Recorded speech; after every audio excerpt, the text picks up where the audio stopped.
Hold on a second, guys. Hold on a second. I'm hearing from my ear from our producers. We're going to go live to Tennessee. We've got some news on their coaching hire. Live look at the Tennessee administration right here.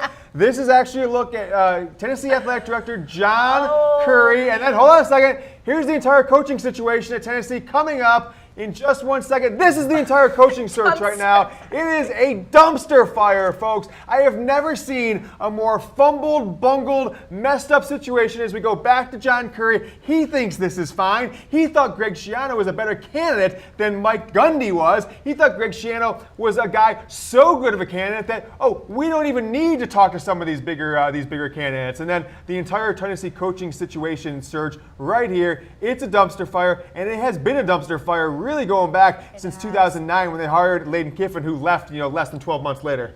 Can you just, we have come up here that Tennessee couldn't even get the head coach of NC State.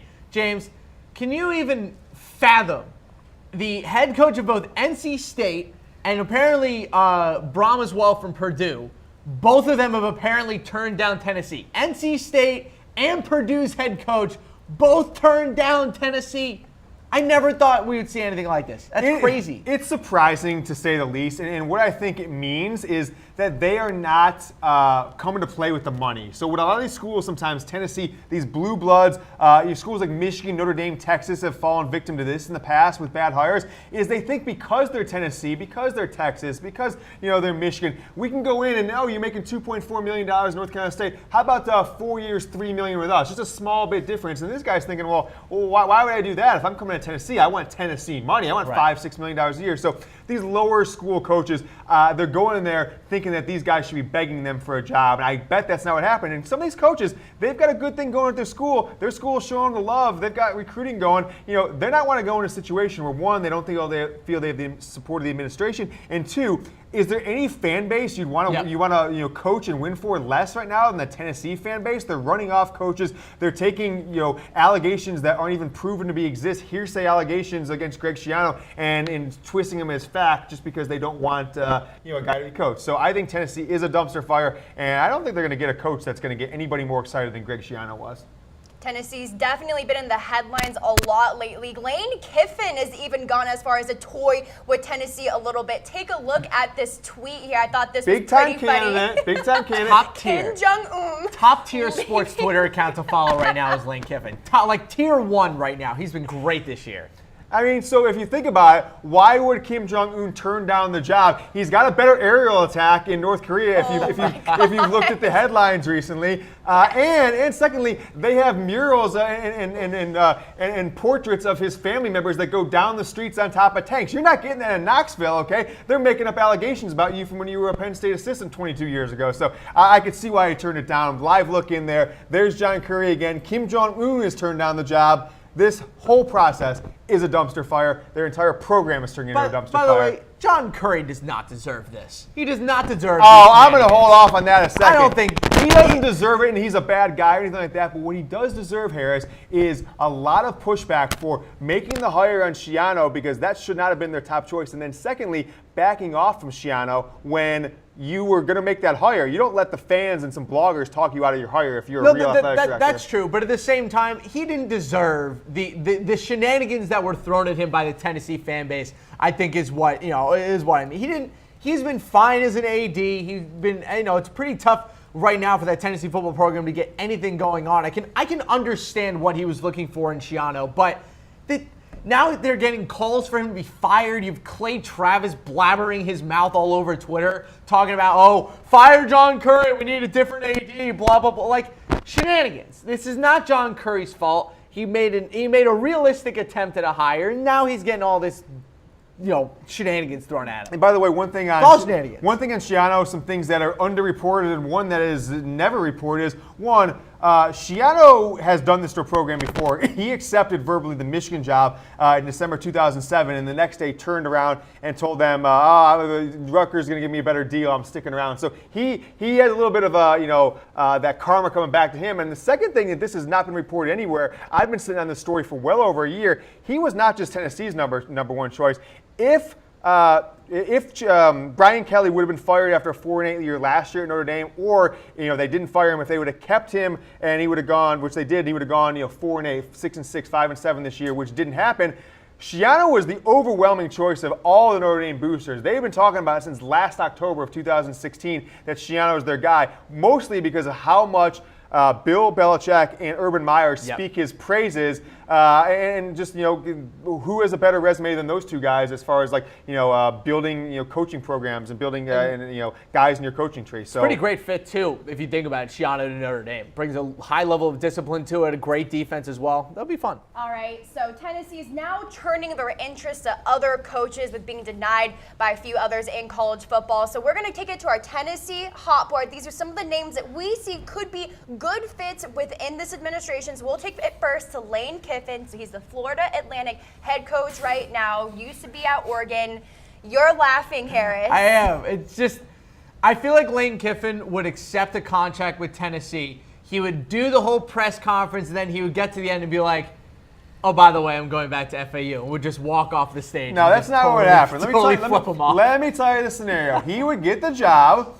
He'd talk trash to somebody just like he did at Florida. He said they're going to be singing Rocky Top all night when they beat Florida. It was one of his first press conferences. Here's what's going to happen. Lane gets the job. He accepts it. They go 8-4 and 7-5 this year with a lot of momentum going into 2019 because he'd be the coach 2018.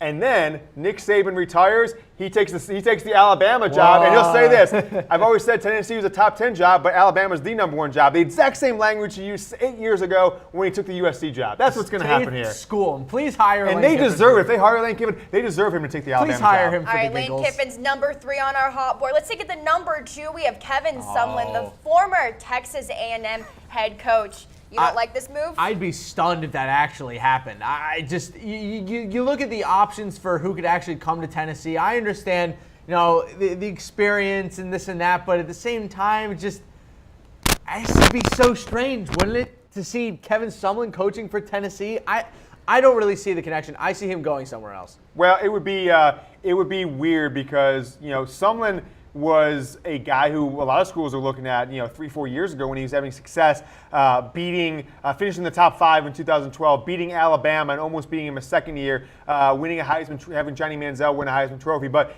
his luster has fallen off. After Manziel left that program, they've had 3 straight down years. And if he couldn't get it done in the SEC West, why is he going to get it done in the SEC East? Texas A&M puts as much resource behind their football program as anybody. I don't think it's a good fit because frankly, I don't think he's a coach that fits in the SEC. I do think someone can go to the Pac-12, the Big 12, and have a lot more success with the style of offense he runs than he would in the SEC. I was stunned they fired him in the first place. For me, Texas A&M is kind of an 8 to 9 year, 8 to 9 win a year kind of program. Kevin Sumlin was like an 8 to 9 win a year kind of coach. It just seemed like a perfect marriage. I'm still a little confused why they fired him. All right, number 1 on this hot board is Tennessee graduate himself, T. Martin. So now he's currently the USC offensive coordinator. USC obviously has been having a great offense the last few years with Sam Darnold and Ron Jones. James, you like this move? No, I don't like this move. This is Brady Hoke to Michigan. This is what this is. And Hoke was even a head coach. T. Martin has not proved at any level that he is a head coach, and he's really only proved to me that he's a really good recruiter because that's what he's kind of known for. Let's not forget about this. People forget he spurned Tennessee multiple times. He was on the staff with Lane Kiffin. He left his alma mater in the middle of the night in a moving truck like Lane Kiffin did to go to USC, and he's been there ever since after multiple attempts to get him to come to Tennessee as the offensive coordinator. So I think there's a little bad blood there. I think this would be a brutal hire. The only reason to be a good hire is people like, oh yeah, hey, he gets us. He didn't have to go on Wikipedia and learn Rocky Top. He didn't have to, he didn't have to change. He had his championship ring. 1998, baby, national title. If that's what they're thinking, it's going to make the alums feel good for about 7 games until he goes next year 5-7, and like, oh man, T. Martin kind of sucks. This would be solely to please the boosters and former players who, like James said, want someone who, quote unquote, gets Tennessee. And look, T. Martin, he's been doing really good things at USC. I think he should stay, continue to grow as a coordinator, continue to grow as an offensive mind, an offensive system.